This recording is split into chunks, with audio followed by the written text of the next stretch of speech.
Hello students, welcome you again in chemistry class, and our today's topic is colligative property, but in this colligative property we will study about osmotic pressure, diffusion, okay, osmosis. So we will cover these three topics in this video. So first of all we will start with osmosis and diffusion. थोड़ा सा इन दोनों को differentiate करने की कोशिश करेंगे, फिर हम osmotic pressure के बारे में बात करेंगे. चलिए देखते हैं अपन आगे. सबसे पहले हम बात करें डिफ्यूजन. डिफ्यूजन क्या है? नाम तो सुना ही होगा. डिफ्यूजन क्या होता है? आपने जूनियर क्लासेस के अंदर इसके बारे में पढ़ा है. देखिए डिफ्यूजन जो है, कुछ एग्जांपल लेता हूं मैं, ठीक है, आपको डिफ्यूजन अच्छी तरह क्लियर होगा. आपने कभी ऑब्जर्व किया है कि जब हम किसी वाटर के अंदर थोड़ी सी इंक को ऐड करते हैं तो वो इंक धीरे धीरे कहाँ मूव करती है? जहां इंक की कंसंट्रेशन ज्यादा है वहां से कम कंसंट्रेशन की तरफ मूव करती है. ठीक है.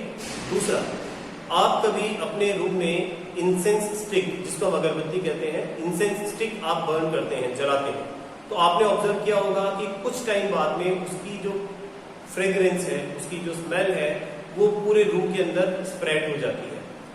एक्चुअली कहाँ मूव करती है?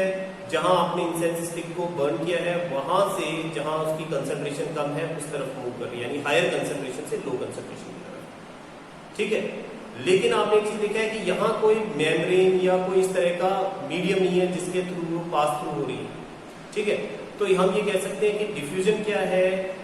ये मूवमेंट ऑफ सॉल्यूट पार्टिकल्स है from higher concentration to lower concentration. तो हम इसको कह सकते हैं डिफ्यूजन क्या है? Movement of solute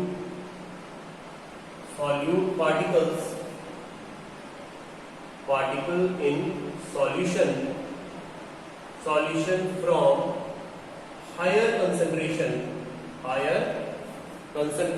to lower concentration.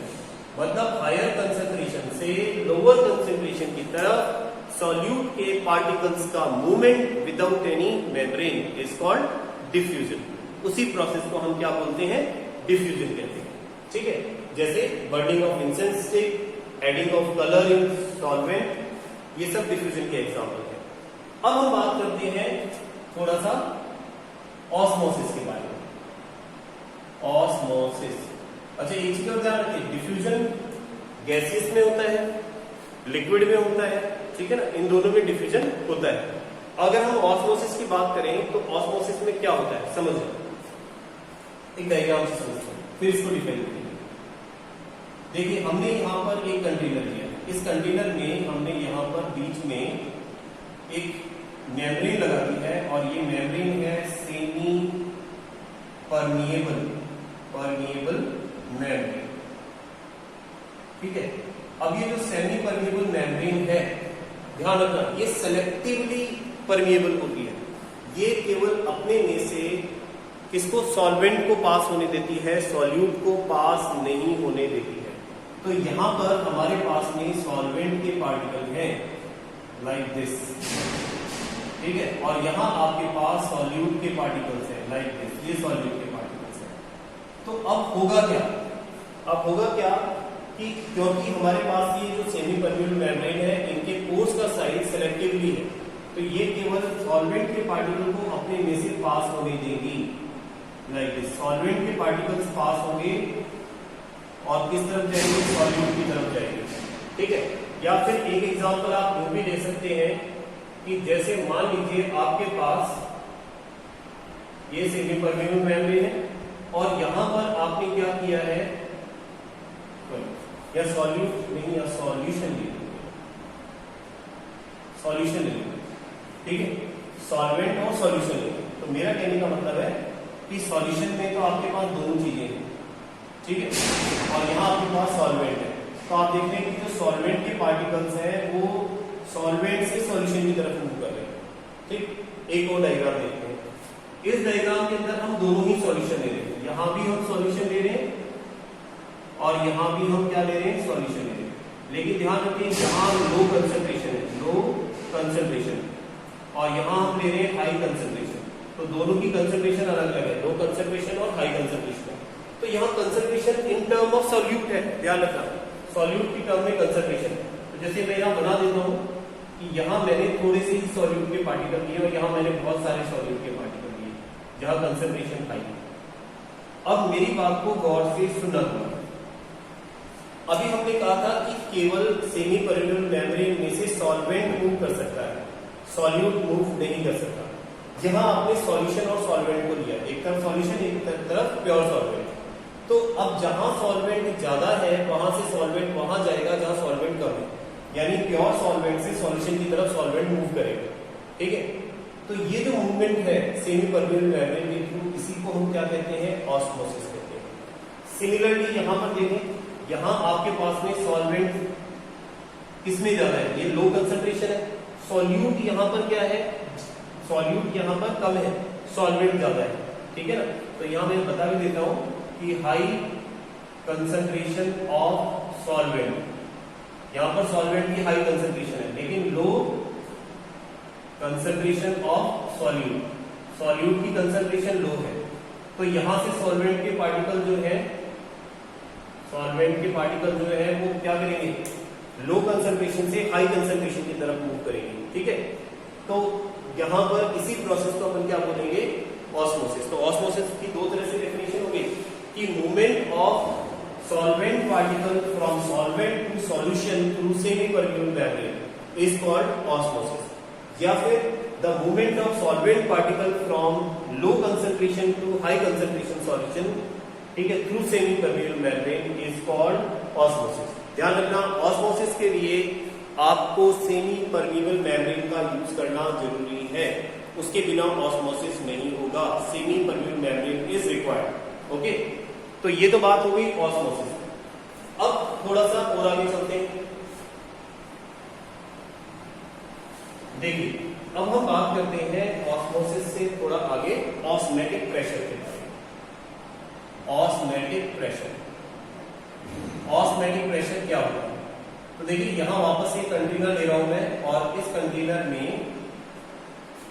Container में हमने यहां सेमी परमेबल मेम्ब्रेन लगा दी है, ठीक है। और यहां हम एक काम करते हैं, इसको कवर करके और यहां एक पिस्टन लगा देते हैं इसमें, ठीक है।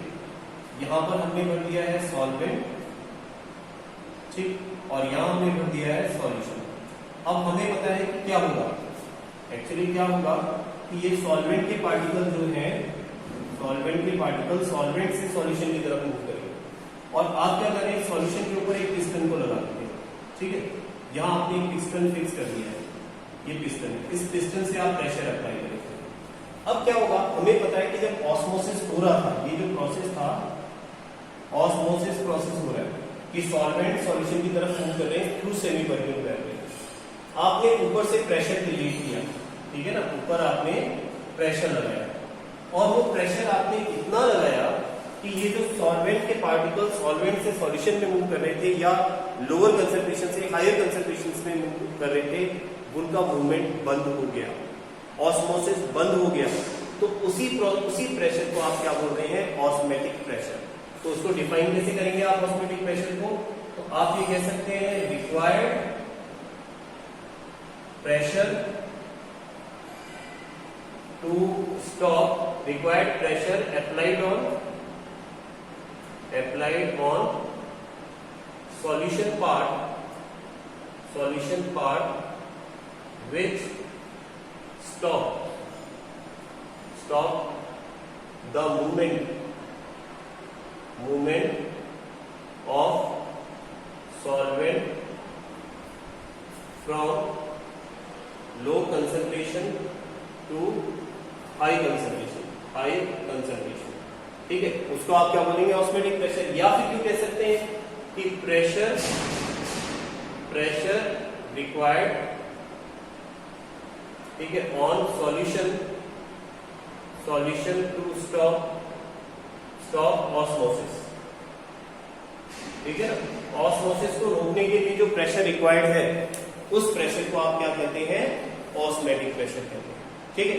तो ऑस्मैटिक प्रेशर क्लियर है आपको कि जब ऑस्मोसिस हो रहा हो, सॉल्वेंट से सॉल्यूशन की तरफ आ रहे हो, आप सॉल्यूशन के ऊपर प्रेशर लगा दें, जब ये प्रेशर लगाएंगे तो क्या होगा, तो इसके जो पार्टिकल्स सॉल्वेंट से सॉल्यूशन की तरफ मूव कर रहे थे वो स्टॉप हो जाएंगे और स्टॉप होकर के, ठीक है, इस ऑस्मोसिस को रोक देंगे। ठीक है, बस इतना ही लगाना है कि ऑस्मोसिस रुक जाए। उसी प्रेशर को हम क्या बोल रहे हैं, ऑस्मोटिक प्रेशर कहते हैं। ठीक है, अब इसको थोड़ा सा एक स्टेप आगे लेकर के जाते हैं। ठीक है, और हम बात करते हैं रिवर्स ऑस्मोसिस के बारे में कि रिवर्स ऑस्मोसिस किसे कहेंगे। देखिए यहां पर हमने वापस ये कंटेनर लिया, इस कंटेनर में आपने एक सेमी परमेबल मेम्ब्रेन को लगाया, सेमी परमेबल मेम्ब्रेन लगा दिया, यहां आपने सॉल्वेंट लिया है, यहां आपने सॉल्यूशन लिया है। ठीक है, अब यहां मैं क्या करता हूं, एक टैप लगा देता हूं। ठीक, और यहां पर आप पिस्टन भी लगा दें, काम करें, यहां पर आप पिस्टन भी यूज करें, ये पिस्टन लगा दिया आपने। ठीक है, और यहां से आप प्रेशर अप्लाई करते हैं।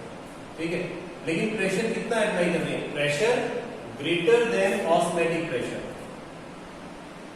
ऑस्मोटिक प्रेशर से ज्यादा प्रेशर लगाना है आपको। तो अभी आपने क्या पढ़ा था, ऑस्मोसिस में क्या हो रहा था, ऑस्मोसिस में ये हो रहा था कि जो सॉल्वेंट के पार्टिकल है वो सॉल्यूशन की तरफ मूव कर रहे थे, फिर आपने ऑस्मोटिक प्रेशर लगाया तो इनका मूवमेंट बंद हो गया। फिर आपने क्या किया, इसमें प्रेशर को ऑस्मोटिक प्रेशर से भी ज्यादा लगाया, तो क्या होगा, ये प्रोसेस रिवर्स हो जाएगा और जो सॉल्वेंट के पार्टिकल है, सॉल्वेंट के पार्टिकल है वो सॉल्यूशन से वापस सॉल्वेंट में आने लग जाएंगे और यहां से आपको फ्रेश वाटर मिलने लग जाएगा, फ्रेश वाटर मिलने लग जाएगा। ठीक है, और इसी प्रोसेस को हम क्या बोलते हैं, रिवर्स ऑस्मोसिस। रिवर्स ऑस्मोसिस क्यों, क्योंकि ऑस्मोसिस का जस्ट अपोजिट फिनोमिना है। ऑस्मोसिस में क्या होता है, सॉल्वेंट से सॉल्यूशन की तरफ मूव करते हैं पार्टिकल, और यहां कहां मूव कर रहे हैं, सॉल्यूशन से सॉल्वेंट की तरफ, क्योंकि it is just opposite osmosis. The particles of solvents are moving from solution to solvent, from higher concentration to lower concentration. So as it is just opposite the osmosis process, that's why it is called reverse osmosis. अब reverse osmosis का use कहां होता है बताओ, reverse osmosis का use कहां होता है, RO सुना होगा आपने, RO वाटर क्लीनर। ठीक है ना, जो आपके एक्वागार्ड वगैरह होते हैं ये सब RO ही तो है। RO क्या होते हैं, रिवर्स ऑस्मोसिस पर वर्क करते हैं। जो सैलाइन वाटर है या इम्प्योर वाटर है उसको इस प्रोसेस से, इस मैकेनिज्म से उसको क्लीन किया जाता है, उसे हम क्या बोलते हैं, रिवर्स ऑस्मोसिस कहते हैं। ठीक है, तो ये बात हो गई रिवर्स ऑस्मोसिस। ठीक, चलिए तो ध्यान रखना इसका यूज क्या है, एप्लीकेशन क्या है, ये सैलाइन वाटर को क्लीन करने के लिए काम में आता है। इसके बाद में देखो ऑस्मोटिक प्रेशर के अकॉर्डिंग के बेस पर हम सॉल्यूशन को क्लासिफाई भी करते हैं। एक्चुअली सॉल्यूशन आपके पास तीन तरह के होते हैं ऑस्मोटिक प्रेशर के बेस पर। एक तो सॉल्यूशन होता है आपके पास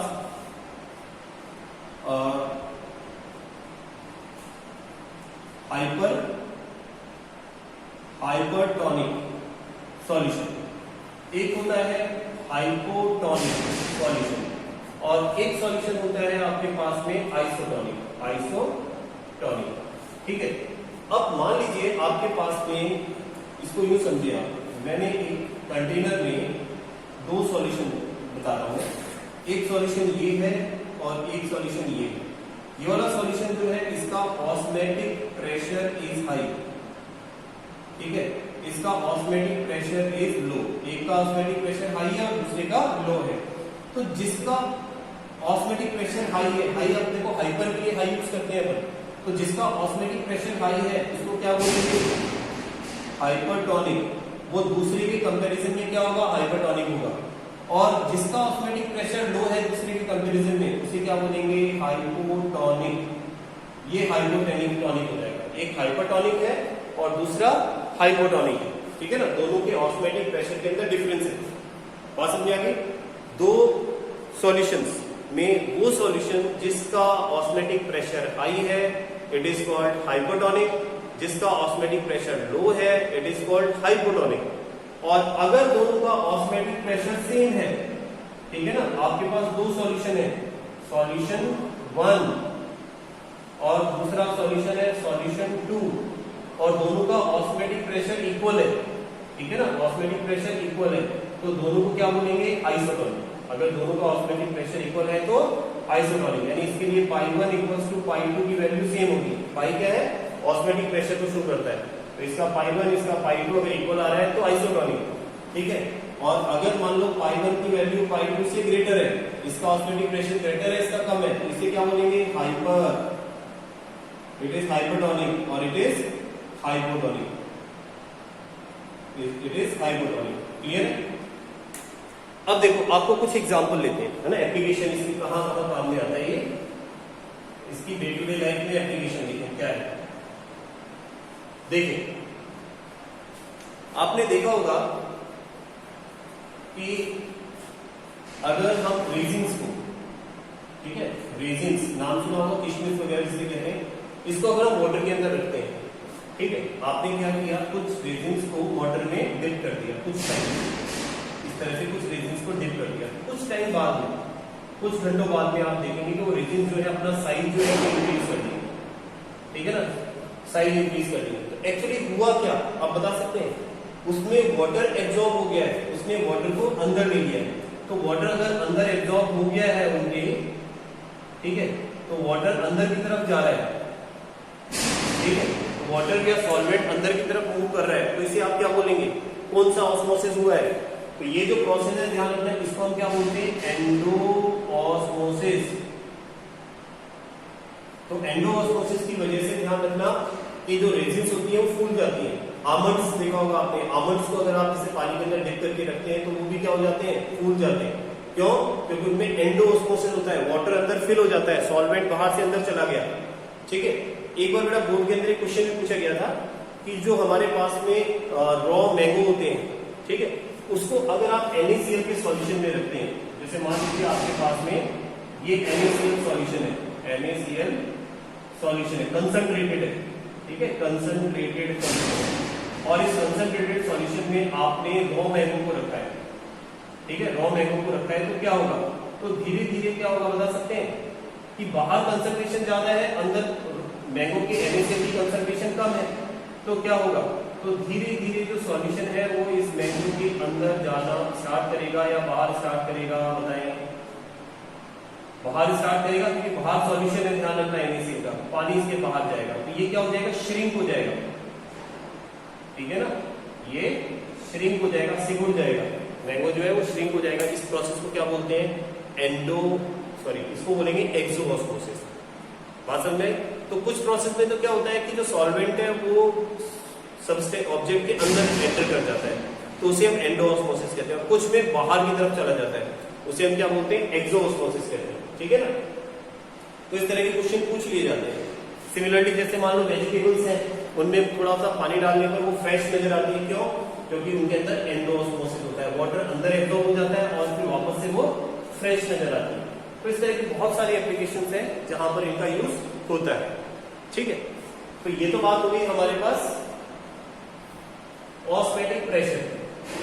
अब एक छोटा सा डेरिवेशन और देख लेते हैं हम, जिसके अंदर हम देखेंगे कि किस तरह से ऑस्मोटिक प्रेशर की हेल्प से हम मॉलिक्यूलर मास फाइंड कर सकते हैं किसी भी सॉल्यूट का।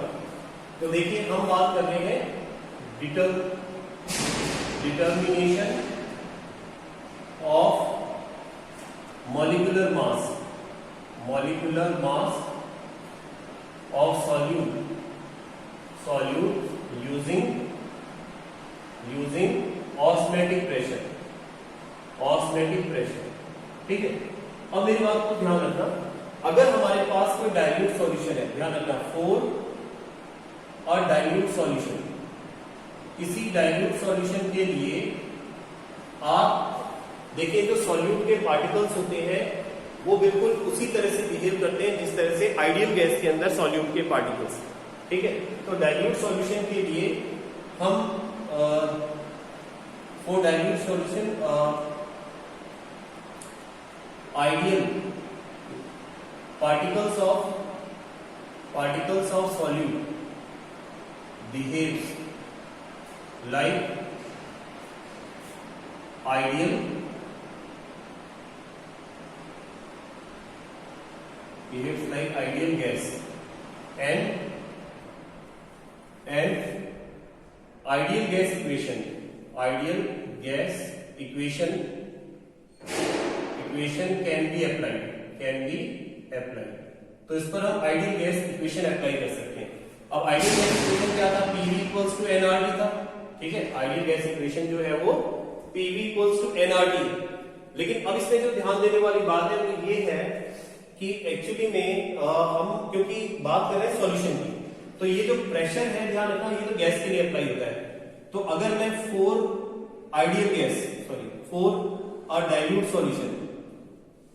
डाइल्यूट सॉल्यूशन के लिए अगर इस इक्वेशन पे अप्लाई करता हूं तो मैं बोलूंगा P जो है वो पाई से रिप्रेजेंट होगा, ठीक है। P प्रेशर था लेकिन पाई क्या है, ऑस्मोटिक प्रेशर है, ये ऑस्मोटिक प्रेशर को रिप्रेजेंट करेगा। तो आप क्या लिख सकते हैं, पाई V इक्वल्स टू nRT लिख सकते हैं, ठीक है।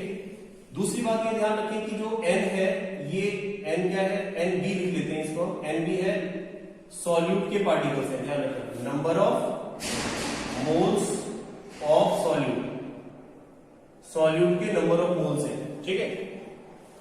तो यहां पर आपके पास पाई V इक्वल्स टू NBRT हमने इसको लिखा। अब अगर मैं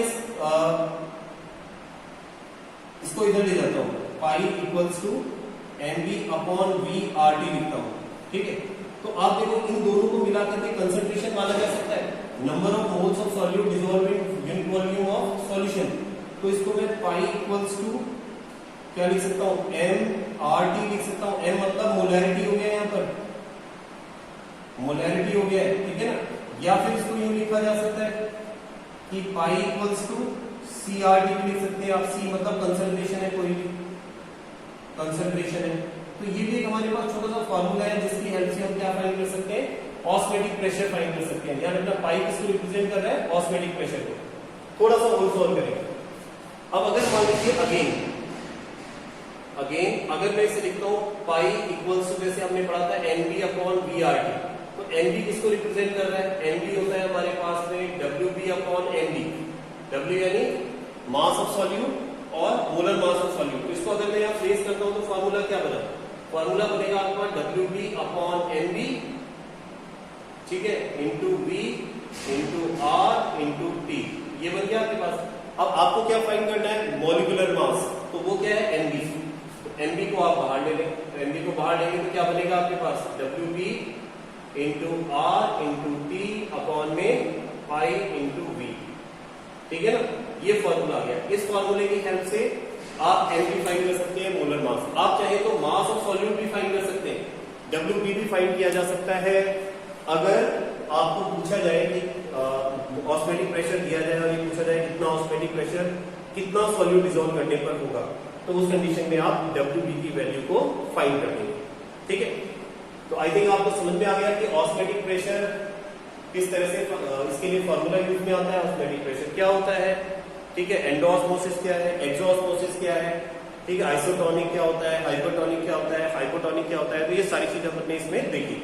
इससे रिलेटेड न्यूमेरिकल्स की वर्कशीट आपको मिल जाएगी डिस्क्रिप्शन बॉक्स में, और वो न्यूमेरिकल जरूर आप सॉल्व करें, ठीक है। आज के लिए अपन इतना ही लेते हैं, okay bye. Hello students, welcome you again in chemistry class, and our today's topic is abnormal colligative property and abnormal molecular mass। चलिए हम बात करते हैं सबसे पहले abnormal colligative properties, एंड साथ में हम देख लेते हैं abnormal molecular mass। देखिए प्रीवियस वीडियो में हम देख चुके हैं कि कॉलिगेटिव प्रॉपर्टी किसे कहते हैं। हमने कहा था all those properties which depend upon number of particles of solute dissolve in solution, उसे हम कॉलिगेटिव प्रॉपर्टी कहते हैं। तो यहां हम बात कर रहे हैं एबनॉर्मल कॉलिगेटिव प्रॉपर्टी। तो वो कॉलिगेटिव प्रॉपर्टी जो नॉर्मल से डिफरेंट है, और ऐसा कब होगा ये चीज समझना जरूरी है, ठीक है। देखिए अगर हम किसी सॉल्यूट को सॉल्वेंट में जब डिसॉल्व करते हैं तो वहां पर दो तरह के प्रोसेस होना पॉसिबल है। पहला हो सकता है कि सॉल्यूट उस सॉल्वेंट में जाकर के डिसोसिएट हो जाए, और दूसरा हो सकता है कि वो एसोसिएशन शो करे, ठीक है। तो दोनों ही केसेस के अंदर नंबर ऑफ पार्टिकल जो है वो चेंज हो जाएंगे, एक्सपेक्टेड पार्टिकल से कम या ज्यादा होंगे। तो उनकी जो प्रॉपर्टी होगी वो नॉर्मल नहीं होगी, वो एबनॉर्मल होगी, उसे ही हम बोलेंगे एबनॉर्मल कॉलिगेटिव प्रॉपर्टी। अब जरा इसको समझते हैं हम। देखिए पहले हम बात करते हैं at the time of dissociation, dissociation of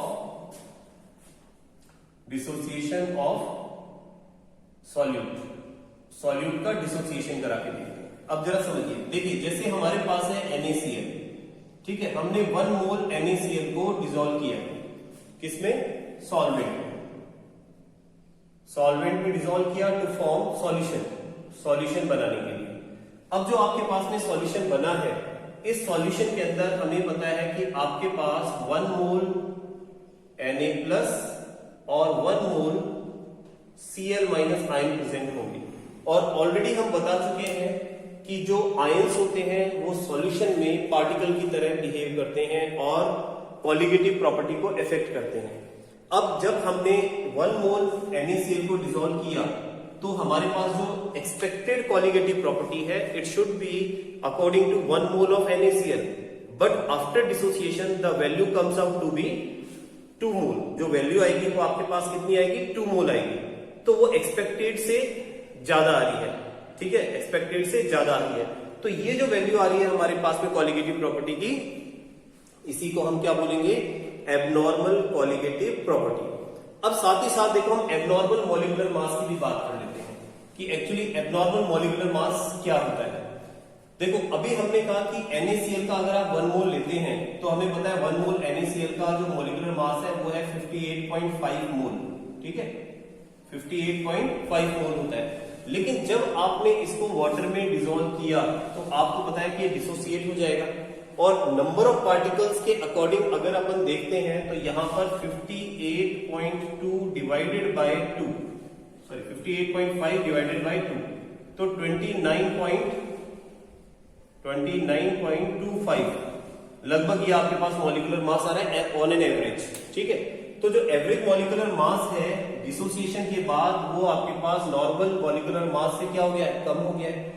जबकि कॉलिगेटिव प्रॉपर्टी क्या हो गई है? डबल हो गई है, क्योंकि 1 मोल था और पार्टिकल कितने हो गए हैं? 2 मोल हो गए हैं, ठीक है ना। पार्टिकल्स कितने हो गए हैं? 2 मोल्स हो गए। तो मेरा कहने का मतलब है कि जब आप किसी सॉल्यूट को सॉल्वेंट में डिसॉल्व करते हैं, due to dissociation of that particular solute the number of particle increases, so the colligative property, and the molecular mass decreases, so the abnormal molecular mass, ठीक है। तो मेरा कहने का मतलब यह है कि colligative property तो बढ़ जाएगी, जिसे हम कहेंगे कि abnormal colligative property है, और molecular mass decrease हो जाएगा जो कि abnormal होगा। एक चीज और समझें, ध्यान रखें कि जो molecular mass है, molecular mass of solute is inversely proportional to colligative property, ठीक है ना। देखो मॉलिक्यूलर मास कॉलिगेटिव प्रॉपर्टी नहीं है, लेकिन मॉलिक्यूलर मास कॉलिगेटिव प्रॉपर्टी से इफेक्ट होता है कि अगर आप किसी सब्सटेंस को जब डिसॉल्व करते हैं तो डिसॉल्व करने पर अगर नंबर ऑफ पार्टिकल इंक्रीज होते हैं तो उसका मॉलिक्यूलर मास डिक्रीज हो जाता है। तो इसका मतलब कॉलिगेटिव प्रॉपर्टी चेंज होने के साथ साथ मॉलिक्यूलर मास भी चेंज हो जाता है, ठीक है। तो ये चीज आपको ध्यान रखनी है कि molecular mass is inversely proportional to colligative property, ठीक है। अब हम बात करते हैं दूसरे फैक्टर के बारे में। तो पहला फैक्टर ये हो गया आपका, ठीक है, कि जो आपके पास में कॉलिगेटिव प्रॉपर्टी जो है वो किस तरह से एबनॉर्मल होगी डिसोसिएशन के टर्म्स में। अब हम बात करते हैं एसोसिएशन की। लेट्स देखिए at the time of association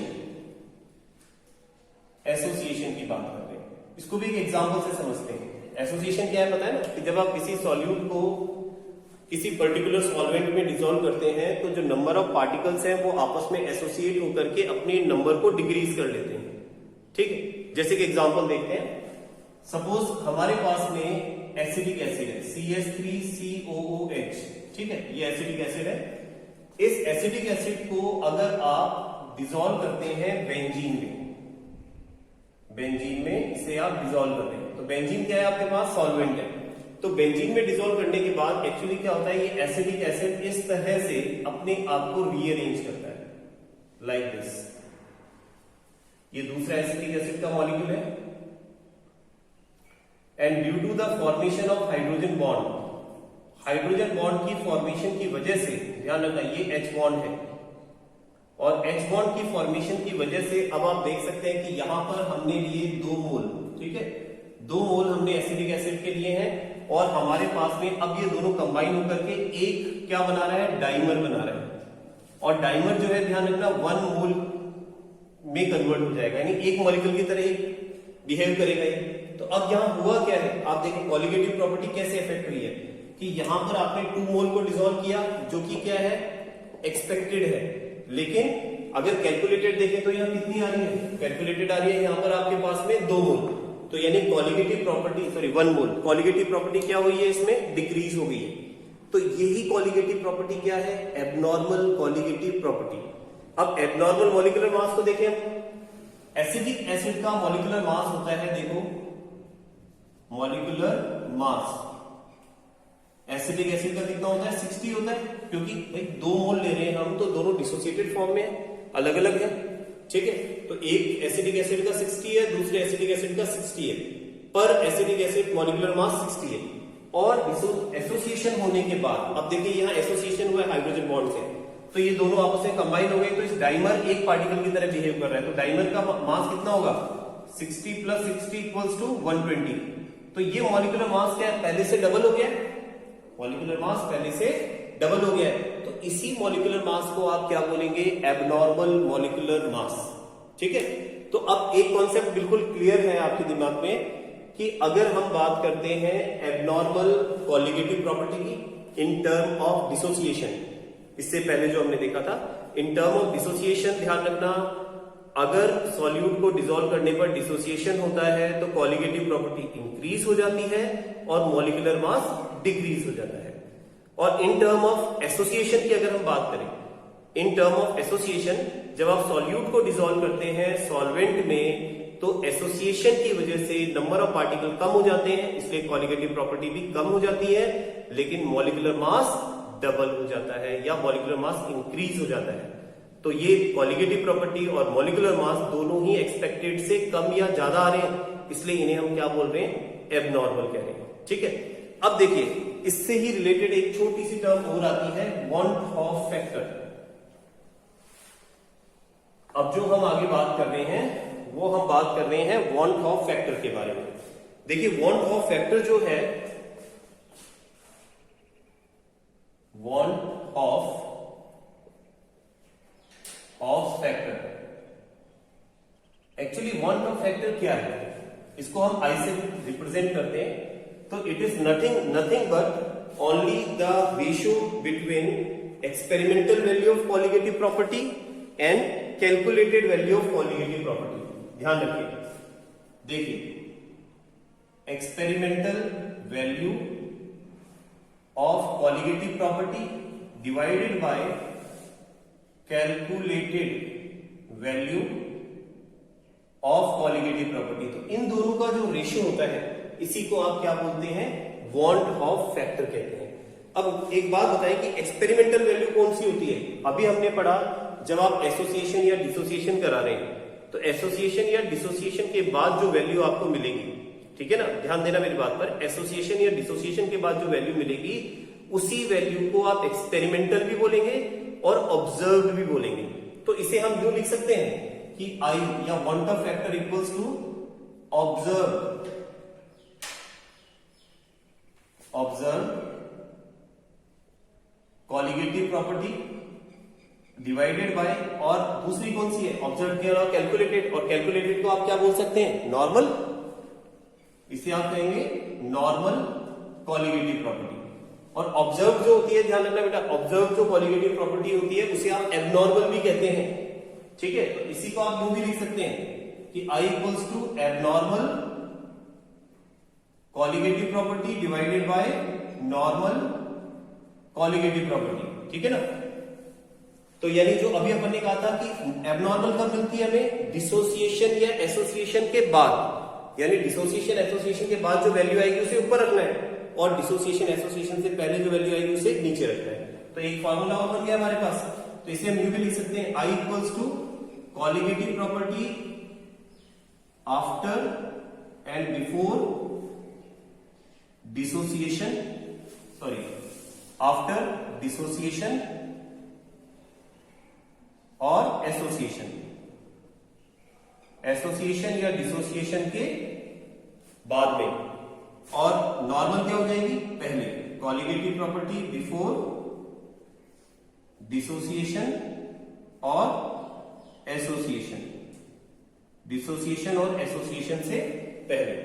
ठीक है, अब एक और इंटरेस्टिंग चीज देखिए, अगर इसे आप मॉलिक्यूलर मास की टर्म्स में एक्सप्लेन करना चाहें तो अभी मैंने आपको बताया था कि मॉलिक्यूलर मास जो होता है, ध्यान रखना,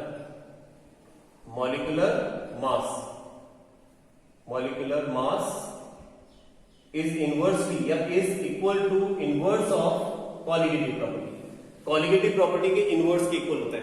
अब सेम रिलेशन को अगर मैं मॉलिक्यूलर मास की टर्म्स में एक्सप्लेन करना चाहूँ तो किस तरह से एक्सप्लेन करूंगा, I इक्वल्स टू क्या लिख सकता हूं मैं, देखो colligative property after dissociation association, तो ये मॉलिक्यूलर मास की टर्म्स में लिखूंगा तो नीचे चली जाएगी क्योंकि इनवर्स में, तो नॉर्मल वाली ऊपर आ जाएगी, तो इसे आप क्या लिखेंगे, मॉलिक्यूलर मास कौन सा वाला, नॉर्मल। ठीक है, नॉर्मल वाला ऊपर आ जाएगा, नॉर्मल कह लो या फिर डिसोसिएशन एसोसिएशन से पहले कह लो, और मॉलिक्यूलर मास एबनॉर्मल वाला नीचे आ जाएगा। ठीक है, तो एक्चुअली मैंने यहां पर क्या किया है, देखो इसको रिवर्स कर दिया है। ठीक है, इस वाले को ही मैंने रिवर्स ऑर्डर में लिख दिया है, तो इसको आप मॉलिक्यूलर मास की टर्म्स में बता सकते हैं।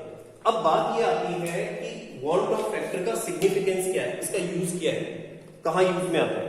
एक्चुअली वॉन्ट ऑफ फैक्टर हमें ये बताता है कि जब आप किसी सॉल्यूट को डिसॉल्व करते हैं सॉल्वेंट के अंदर, तो उस समय उसका डिसोसिएशन होगा, एसोसिएशन होगा, या दोनों में से कुछ भी नहीं होगा। ये हमें वॉन्ट ऑफ फैक्टर से पता चलेगा।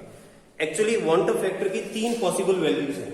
ठीक है, इसको एक्सप्लेन कर सकते हैं अपन, देखिए 3 पॉसिबिलिटी है। If I is greater than 1, समझना इस चीज को, I की वैल्यू अगर 1 से ग्रेटर है, अब कब हो सकती है 1 से ग्रेटर, एक बार इसको यूज में लेकर के देखें। जैसे मान लीजिए आपके पास NaCl है, आपने इसको वाटर में डिसॉल्व किया, वाटर में डिसॉल्व करते ही Na एक्वस बना प्लस Cl माइनस एक्वस बना। ठीक है, तो आपको I की वैल्यू फाइंड करनी है, तो आप क्या लिखेंगे, ऊपर लिखेंगे कौन सी कॉलिगेटिव प्रॉपर्टी, एबनॉर्मल वाली, डिसोसिएशन के बाद, तो डिसोसिएशन के बाद कितनी है 2, और डिसोसिएशन से पहले कितना था, एक ही NaCl डिसॉल्व किया था, तो I की वैल्यू कितनी आ रही है आपके पास में, 2 आ रही है।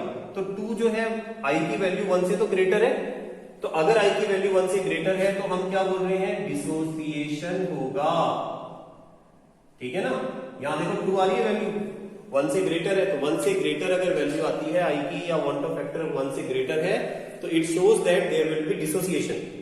ठीक है, दूसरा, अगर मान लीजिए I की वैल्यू जो है, इफ, ये पहला केस हो गया है, दूसरा केस ले रहा हूं मैं, if I is less than 1, ठीक है, I की वैल्यू 1 से कम आती है, ऐसा कब होगा, ऐसा कब होगा, जब एसोसिएशन होगा। ठीक है, चलिए चेक करते हैं इसको। जैसे अभी हमने एग्जांपल लिया था एसिटिक एसिड, एसिटिक एसिड को आपने डिसॉल्व किया किसमें, बेंजीन में, और इसका एसोसिएशन हो गया और डाइमर बन गया। आपने 2 मोल डिसॉल्व किए और 1 मोल बन गया, तो आपके पास I की वैल्यू क्या आ गई, देखो आपने 1 एबनॉर्मल है और नॉर्मल 2 है, आंसर कितना आ रहा है 0.5, और 0.5 क्या है, लेस देन 1 है, और अगर I की वैल्यू 1 से कम है, वॉन्ट ऑफ फैक्टर 1 से कम है, तो इसका मतलब उस केस में एसोसिएशन होता है। ठीक है, तो ये एसोसिएशन को शो करता है। एक और देख लेते हैं इसमें कि अगर मान लीजिए I की वैल्यू 1 आ जाए, third case, if I equals to 1, अगर I की वैल्यू 1 आ रही है, तो आप देखिए, ध्यान रखना है आपको, नो एसोसिएशन, न तो कोई एसोसिएशन होगा और न ही डिसोसिएशन होगा, नहीं एसोसिएशन होगा, नहीं डिसोसिएशन होगा। एग्जांपल ले, जैसे C6H12O6 ग्लूकोज। ठीक है, तो जो ग्लूकोज है आपको पता है नॉन इलेक्ट्रोलाइट है। अगर आपने ग्लूकोज को वाटर में डिसॉल्व किया, आपने 1 मोल डिसॉल्व किया, डिसॉल्व होने के बाद भी कितने रहेंगे भाई, ग्लूकोज का 1 मोल सॉल्यूशन ही रहेगा आपके पास। ठीक है, इसके अंदर 1 मोल ग्लूकोज के पार्टिकल ही रहेंगे, डिसोसिएट होंगे, डबल थोड़ी होंगे। तो इसका मतलब ये कि अगर I की वैल्यू में फाइंड करता हूं, हमने डिसॉल्व किया 1 मोल, ठीक है, और डिसॉल्व करने के बाद वैल्यू भी 1 मोल, तो 1/1 इक्वल्स टू 1 आ रहा है और आई की वैल्यू 1 आ रही है, तो ये शो कर रहा है कि सॉल्यूट का सॉल्यूशन में न तो डिसोसिएशन होगा और न ही एसोसिएशन होगा। ठीक है, अब इसके बाद में इसका एक लास्ट और टॉपिक आ गया 5 मिनट का, जो ये बताता है कि अगर हमारे पास में जो सब्सटेंस है उसको डिसॉल्व करने पर डिसोसिएशन या एसोसिएशन हो और उसमें वांट ऑफ फैक्टर एप्लीकेबल हो, तो कॉलिगेटिव प्रॉपर्टी से मॉलिक्यूलर मास निकालने के जो फार्मूले हैं उनमें कुछ चेंज हमें करना पड़ेगा। ठीक है, देखें जैसे इफ सॉल्यूट डिसोसिएट और एसोसिएट इन सॉल्यूशन, अगर सॉल्यूट सॉल्यूशन में डिसोसिएट या एसोसिएट होता है तो उस केस में अगर मान लीजिए आपको P0A minus PA upon P0A, क्या था ये ध्यान है आपको, ये था अपने पास लोअरिंग ऑफ वेपर प्रेशर। तो वेपर प्रेशर के लिए जो फॉर्मूला था उसको थोड़ा चेंज करना पड़ेगा, IXB। ठीक है, और यहां I किसको शो कर रहा है, वांट ऑफ फैक्टर को, यानी वांट ऑफ फैक्टर की वैल्यू आपको यहां लिखनी है, ये मोल फ्रैक्शन है, तो आप इजिली क्या फाइंड कर सकते हैं, लोअरिंग ऑफ वेपर प्रेशर। ठीक है, लेकिन ध्यान रखना ये फॉर्मूला कब एप्लीकेबल है, जब सॉल्यूट डिसोसिएट हो। अगर क्वेश्चन में दिया हुआ है सॉल्यूट डिसोसिएट हो रहा है, ठीक है, और आपको फाइंड करना है कि उसका लोअरिंग ऑफ वेपर प्रेशर कितना होगा, इस फॉर्मूले से फाइंड करेंगे। सेकंड आपने देखा था इलेवेशन ऑफ बॉइलिंग पॉइंट का इलेवेशन, कि बॉइलिंग पॉइंट कितना बढ़ता है। तो इसके लिए आपने फॉर्मूला देखा था del TB equals to KB dot M, ये फॉर्मूला था हमारे पास। अब हम कह रहे हैं कि डिसोसिएशन या एसोसिएशन हो रहा है, that means colligative property normal नहीं होगी, एबनॉर्मल होगी, और जब कॉलिगेटिव प्रॉपर्टी एबनॉर्मल होगी तो हमें वांट ऑफ फैक्टर का यूज करना पड़ेगा। तो यहां पर आपको I और लगाना है। ठीक है, बस हल्का सा चेंज है, I का यूज किया है हमने। फोर्थ हमने पढ़ा था डिप्रेशन ऑफ फ्रीजिंग पॉइंट में डिप्रेशन, फ्रीजिंग पॉइंट में कमी, और उसके लिए फॉर्मूला क्या पढ़ा था हमने, del TF equals to KF dot M। अब क्योंकि डिप्रेशन हो रहा है फ्रीजिंग पॉइंट में, तो आपको क्या यूज करना पड़ेगा, आपको वांट ऑफ फैक्टर का यूज करना पड़ेगा, क्योंकि एबनॉर्मल है वो, तो यहां I हो जाएगा फॉर्मूला में। और लास्ट क्या था हमारे पास ऑस्मोटिक प्रेशर, और ऑस्मोटिक प्रेशर के लिए क्या फॉर्मूला था, पाई इक्वल्स टू CRT, या फिर क्या लिखा था हमने, NV अपॉन VRT। ठीक है, इससे ऑस्मोटिक प्रेशर फाइंड किया था हमने। लेकिन ये किसके लिए था, ये नॉर्मल के लिए था, ऐसे सब्सटेंस के लिए था जिसका डिसोसिएशन एसोसिएशन नहीं होता है। अब अगर मान लीजिए आप ऐसा सॉल्यूट ले रहे हैं जो वाटर में जाकर के या सॉल्वेंट में जाकर डिसोसिएट हो गया, एसोसिएट हो गया, तो उसके लिए ऑस्मोटिक प्रेशर इस फॉर्मूले से नहीं आएगा, गलत आएगा। तो आपको क्या करना पड़ेगा, उसके लिए आपको I की वैल्यू फाइंड करनी पड़ेगी, वांट ऑफ फैक्टर फाइंड करना पड़ेगा, और उसे यहां निकालना बहुत इजी है। ठीक है ना, जैसे मान लो इन न्यूमेरिकल को सॉल्व कर रहे हैं और आपको दिया है कि आपने KlCl3 को डिसॉल्व किया, तो आप इसको पहले डिसोसिएट करके देख लें। तो डिसोसिएट करने पर आप देख रहे हो कि Al3 प्लस और 3Cl माइनस में डिसोसिएट हो गया। आपने 1 मोल डिसॉल्व किया और आयन बन गए 4 मोल, तो I की वैल्यू क्या आ गई, 4/1, 4 आ गई। तो यानी I की जगह क्या यूज में लेना पड़ेगा, आपको 4 यूज में लेना पड़ेगा। गॉट इट, ठीक है ना। तो इस तरह से हम वांट ऑफ फैक्टर का यूज कर सकते हैं कॉलिगेटिव प्रॉपर्टी को फाइंड करने में भी, और ये बताने में भी कि डिसोसिएशन होगा या एसोसिएशन होगा। ठीक है, तो आज के लिए इतना ही, फिर मिलेंगे नेक्स्ट वीडियो में नए टॉपिक के साथ में। तब तक के लिए बाय।